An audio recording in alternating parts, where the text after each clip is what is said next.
Hi, and welcome to CryptoBiography. I'm your host, Brandon Starr. And this week I've got a short story. Well, not really a short story. It's going to be the first part of a longer story, but that I did write this week I'm calling it Connections. And it's kind of a working title because I'm not 100% sure what I'm going to call it in the end. But it'll do for now. So if you have any comments or questions about this episode or previous episodes, CryptoBiography on Twitter or on Facebook, and cryptobiography@gmail.com is our email. This is the live version that I record and put out to YouTube, and then I will take the audio portion, edit it a bit, and put it out as a podcast on iTunes, Stitcher, and also at cryptobiography.com. Here we go. Connections, Part 1. The LAPD entry did not seem to be so different from any other from the outside. Men in dark outfits, from their helmets to their gloves to their boots, banged down a door. Soon a man was pulled out, squirming and seeming to reach out behind him to everyone nearby, as if hoping to grab a fistful of hair or pull an arm to twist in a desperate attempt to get away. But it was hopeless. He was put into a van and taken away. The night swallowed it up, and the police soon had the scene secured. The man was put into a room containing a single cell, alone. He was not visited by anyone in the department or out, and no other prisoners were visible to him. He was white, middle-aged, thin, with dark hair and a sunken look, the kind of man who only eats because it's required of him. His muscles were long and thin under pale skin that nonetheless had a number of freckles and moles. His eyes were constantly searching the room. There wasn't much to see. The room was empty outside the cell, except for 2 chairs, and in the cell was the chair he was shackled to, a cot, a toilet, and a sink. He saw the cameras, but had no way to tell if they were on. They were.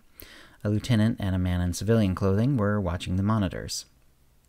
"Well done, Grant," the man in the business suit said. He was tall, thin, with a strangely aristocratic air for someone with a standard American accent. "It seems you followed my suggestions to the letter." "We sure did," grunted Lieutenant Grant, who was a strong man, running to fat from not being in the field enough following his promotion a few years ago. "You sure seem to think they were important." "They were, and they remain important," the businessman said. "Please don't let your people become lax. None of them must have any contact with him." Grant grunted again. "Well, we'll soon have to let him talk to a lawyer soon enough. Even if he's as dangerous as you say, we can't just throw him in a hole without a trial." "I understand. I've got some ideas on how to handle that," the man replied. The hours passed, and no one entered the room where the man waited. He was shackled to the chair. Sooner or later, someone would have to come, if for no other reason than to be able to void his bladder or bowels. He remained patient, and he remained watchful. Eventually, a man came in. It was the man who spoke with Lieutenant Grant, though the shackled man had no way of knowing that. He closed the door and stood there, looking across the room onto the man in the chair. The man in the chair said nothing. "William Frederick Wolfe?" the man asked from the door. The man in the chair did not reply. "I'm Connor Rourke. I'm sure you're not pleased to meet me, but as I'm the only one you're going to see for some time, I hope we can at least be civil." The man only looked at him. Connor Rourke took one of the chairs and moved it so it was close to the bars of the cell, then sat down. He looked at Wolfe for some time. Wolfe looked straight ahead, through Rourke. "You're a hard man to chase down," Rourke said at last. There was no reply. "Are you comfortable?" Rourke asked. There was no reply. "Do you need food or to use the toilet?" There was no reply. "Do you speak English?" There was no reply. "That was a joke. I'm well aware that you speak English." There was no reply. "And German, Hungarian, Spanish, Russian, and Italian, possibly others," Rourke said. There was no reply, but Wolfe looked at him. His stare was flat, threatening, and did not waver from Rourke's eyes. "Care to indulge in a little Hungarian? They say it's one of the hardest languages to learn. I'm rusty, and could use the practice." There was no reply. Rourke gave a little smile. At least I can confirm you're not deaf." Wolfe still said nothing. "You're a hard man to get to know, and I'm not just making a joke about your taciturn manners now," Rourke said. He leaned forward towards Wolfe's cage. "You're my hobby." Wolfe said nothing, but his eyes narrowed. Like any good hobby, the real enjoyment was not so much in the first flush, but in the stretching out of the hours spent, the little pieces put together. I'm sure you think you've done an excellent job of hiding who and what you are, but I think I've got you.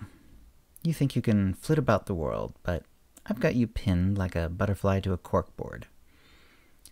Wolf glared at him now. His jaw was clenching, but he remained silent. I know who you are and what you want. Do you believe me? Wolf continued his glare. Well, I'd like to withhold what I know about you. Must leave some mystery after all. I'd hate to expose any missing pieces of information. I'd find that embarrassing. But I know what you want more than anything else in the world right now. Rourke leaned forward a little. Wolf froze. He continued to glare, but moved his chin down a bit into the side. You want human contact. Rourke leaned back as though that explained everything. Wolf did not say anything, but his glare softened a bit. Good. Chew that over. Try to figure out what I mean and if it squares with what you know. Do I know what I think I know, or am I bluffing? Can anyone know that secret you hold so dear, or is this all a trick?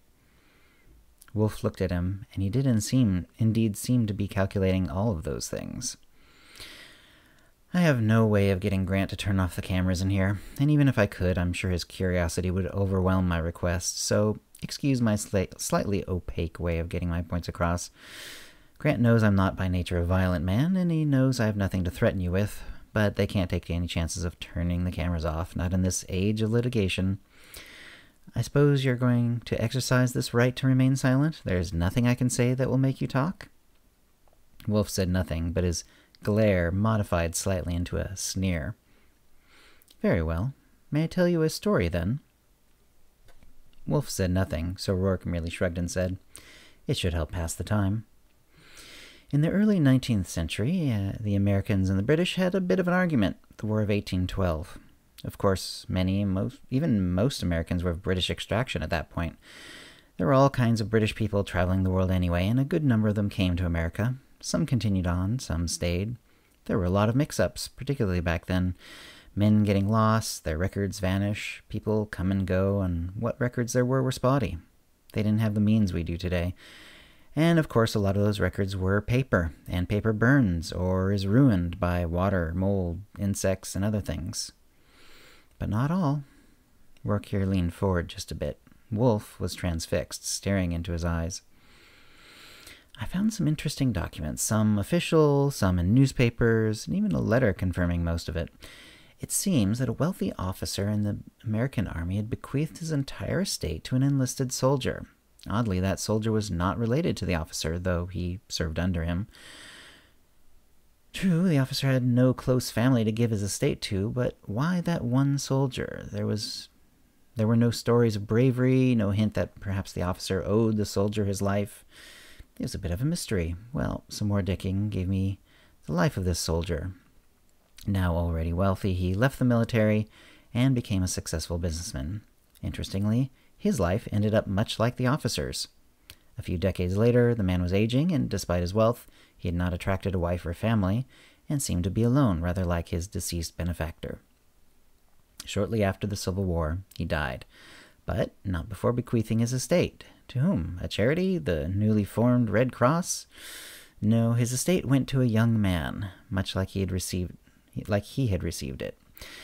This time there was very little to connect them. Apparently, the man had worked as a journeyman in one of the man's mills. They'd had little and perhaps no connection, though we happen to know, thanks to some rather gossipy women in the neighborhood who like to tell juicy stories by letter, that the young man had visited the now older man shortly before his death. The old man soon wasted away, and the young man became heir to a fortune. And would you believe it? This man, too, soon had his family disappear from his life. He also led a solitary existence, becoming wealthier over time. Well, it continues. That man bequeathed his now extensive wealth to yet another young man with whom he knew little. This around the turn of the 20th century, and that man subsequently dropped all family ties and lived a solitary life of ease. The crash of 1929 hit him hard, very hard, and he lost nearly everything. Fortunately, records are now a bit better and in a bit better shape. He slowly built his wealth back up, though never nearly as high as before, and it seems he became very conservative indeed with his investments. In 1958, he passed on his money to yet another young man. I'm sure you can guess the details. Little contact before, the young man becomes wealthy and subsequently becomes a hermit. And that man did the same for one William Frederick Wolfe in 1998. You've been a fairly wealthy individual for some time now. Wolfe went back to glaring at him. Anyway, I thought this a remarkable string of occurrences, don't you? If Rourke thought this would get a rise out of Wolfe, he was mistaken. In any event, he continued. They didn't seem coincidental. Yet, why? Why would each of these men seek out someone they hardly knew and give them all their money in their wills? Was it a sense of passing it on? Were they bound by some request in the will or request made by the older man before dying?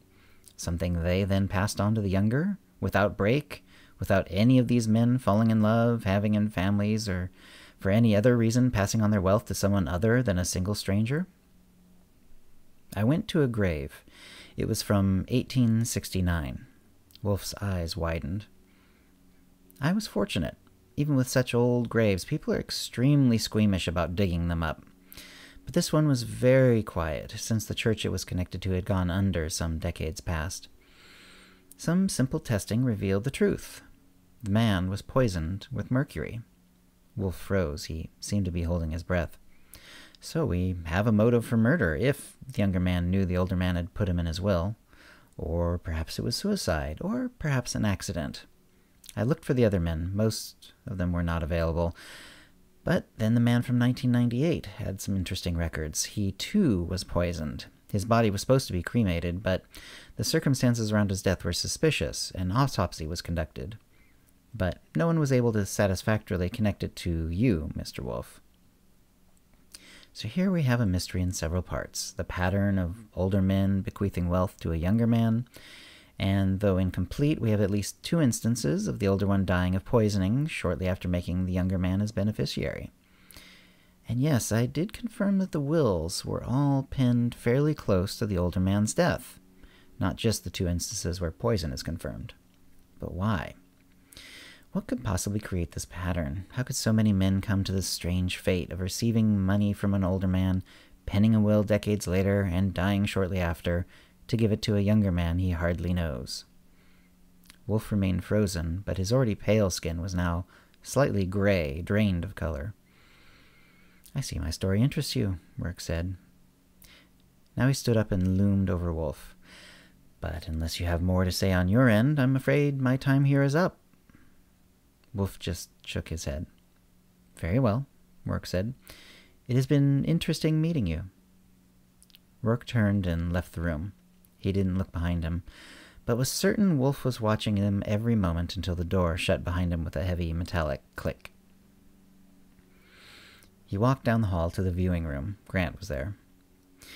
I believe it's him, yes, Rourke said before Grant could say anything. Remember my rules, especially the one about no physical contact. If he insists on a lawyer, he can speak to one, but make it so there's no way they can physically connect. I will be back in a couple of days, and I think my conversation then with Wolfe will be very interesting. And that's where the story ends for this week. So if you have comments or questions about this episode or previous episodes, cryptobiography@gmail.com, or hit us up on Twitter or Facebook, and we'll see you next week. Words and music, copyright CryptoBiography LLC, 2018, all rights reserved.